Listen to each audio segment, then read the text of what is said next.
ನಮಸ್ಕಾರ.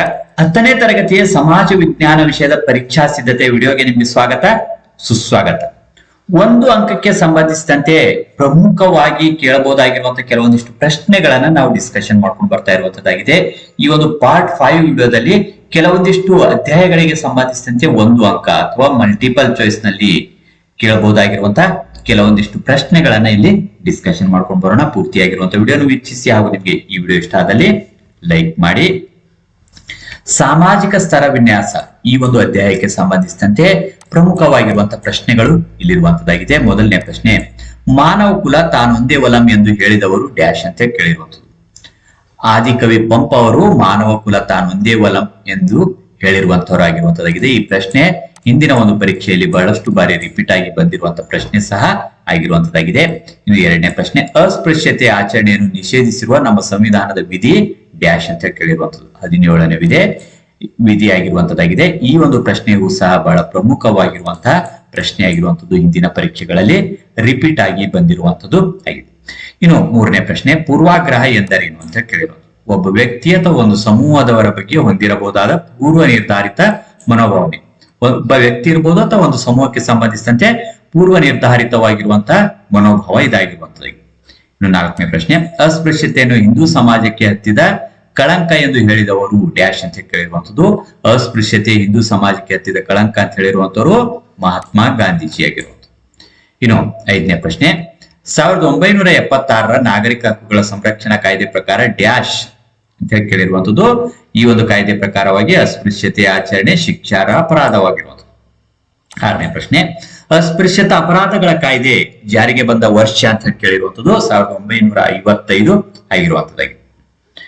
ಇನ್ನು ಏಳನೇ ಪ್ರಶ್ನೆ ಇರುವಂತದ್ದು, ಅಸ್ಪೃಶ್ಯತಾ ಅಪರಾಧಗಳ ಕಾಯ್ದೆ ಹೀಗೆಂದು ತಿದ್ದುಪಡಿಯಾಗಿದೆ ಅಂದಾಗ ಇದು ನಾಗರಿಕ ಹಕ್ಕುಗಳ ಸಂರಕ್ಷಣಾ ಕಾಯ್ದೆ ಅಂತ ಹೇಳಿ ತಿದ್ದುಪಡಿಯಾಗಿರುವಂತದ್ದು. ಎಂಟನೇ ಪ್ರಶ್ನೆ, 1989ರ ಶಾಸನವು ಅಸ್ಪೃಶ್ಯತೆ ನಿರ್ಮೂಲನೆ ಕುರಿತಾದ ವಿಶೇಷ ಜವಾಬ್ದಾರಿಯನ್ನು ಇವರಿಗೆ ನೀಡಿದೆ ಅಂತ ಕೇಳಿರುವಂತದ್ದು. ರಾಜ್ಯ ಸರ್ಕಾರಕ್ಕೆ ನೀಡಿರುವಂತದ್ದಾಗಿದೆ.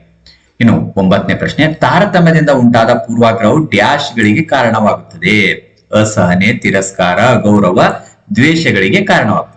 ಹತ್ತನೇ ಪ್ರಶ್ನೆ, ಸಂವಿಧಾನದ 17ನೇ ವಿಧಿಯ ಮಹತ್ವ ಡ್ಯಾಶ್ ಅಂತ ಕೇಳಿರೋದು. ಅಸ್ಪೃಶ್ಯತೆಯ ನಿವಾರಣೆ ಆಗಿರುವಂತದ್ದಾಗಿದೆ. ಇನ್ನು 11ನೇ ಪ್ರಶ್ನೆ, ನಾಗರಿಕ ಹಕ್ಕುಗಳ ಸಂರಕ್ಷಣಾ ಕಾಯ್ದೆ ಜಾರಿಗೆ ಬಂದ ವರ್ಷ 1976.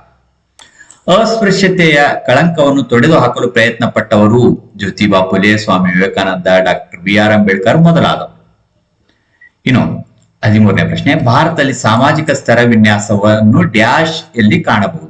ಇಲ್ಲಿ ಜಾತಿ ಪದ್ಧತಿಯಲ್ಲಿ ಸಾಮಾಜಿಕ ಸ್ತರ ವಿನ್ಯಾಸ ಕಾಣಬಹುದು. 14ನೇ ಪ್ರಶ್ನೆ, ಸಾಮಾಜಿಕ ಸ್ತರ ವಿನ್ಯಾಸ ಎಂದರೇನು ಅಂತ ಕೇಳಿರುವಂತದ್ದು. ಜನರನ್ನು ಆದಾಯ, ಶಿಕ್ಷಣ, ಜಾತಿ, ಬಣ್ಣ, ಲಿಂಗ, ಉದ್ಯೋಗ, ಬುದ್ಧಿಶಕ್ತಿ ಮೊದಲಾದವುಗಳ ಆಧಾರದ ಮೇಲೆ ಮೇಲು ಕೀಳು ಎಂದು ವಿಂಗಡಿಸುವುದು ಸಾಮಾಜಿಕ ಸ್ತರ ವಿನ್ಯಾಸ ಆಗಿರುವುದು.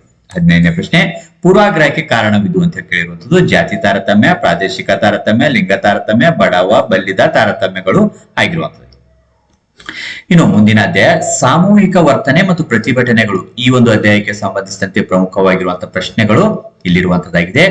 ಡಾಕ್ಟರ್ ಶಿವರಾಮ್ ಕಾರಂತರು ನೇತೃತ್ವ ವಹಿಸಿದ ಪರಿಸರ ಚಳವಳಿ ಎಂದಾಗ ಕೈಗಾ ವಿರೋಧಿ ಚಳವಳಿಯಾಗಿರುವಂತದ್ದು.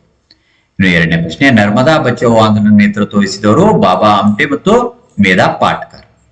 ಇನ್ನು ಮೂರನೇ ಪ್ರಶ್ನೆ, ಸ್ವಸಹಾಯ ಸಮೂಹಗಳ ರಚನೆ ಉದ್ದೇಶ ಮಹಿಳೆಯರ ಆರ್ಥಿಕ ಹಾಗೂ ಸಾಮಾಜಿಕ ಸಬಲೀಕರಣ.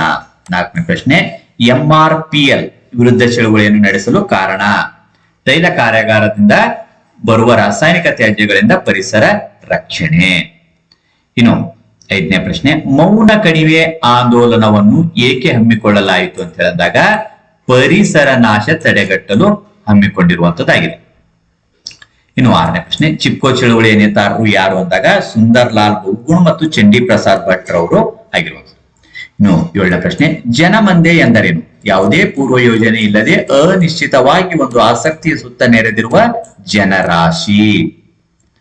ಇನ್ನು ಎಂಟನೇ ಪ್ರಶ್ನೆ, ದೋಂಬಿ ಎಂದರೇನು ಅಂತ ಕೇಳಿರೋದು. ತೀರಾ ಹಿಂಸಾತ್ಮಕ ಹಾಗೂ ವಿನಾಶಾತ್ಮಕ ಸ್ವರೂಪದ ಜನಮಂದೆಯ ವರ್ತನೆ. ಜನಮಂದೆಯ ವರ್ತನೆ ಹಿಂಸಾತ್ಮಕ ರೂಪ ಹೋದಾಗ ಅದು ದೋಂಬಿ ಆಗುವುದು.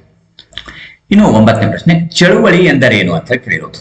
ಸಮೂಹ ವರ್ತನೆಯು ಯೋಜನಾಬದ್ಧವಾಗಿ ಒಂದು ನಿರ್ದಿಷ್ಟ ಗುರಿಯನ್ನು ಹೊಂದಿದ್ದು ಸಾಮಾಜಿಕ ಬದಲಾವಣೆಗೆ ಪ್ರಯತ್ನಿಸಿದರೆ ಅದನ್ನ ಚಳುವಳಿ ಎನ್ನುವರು.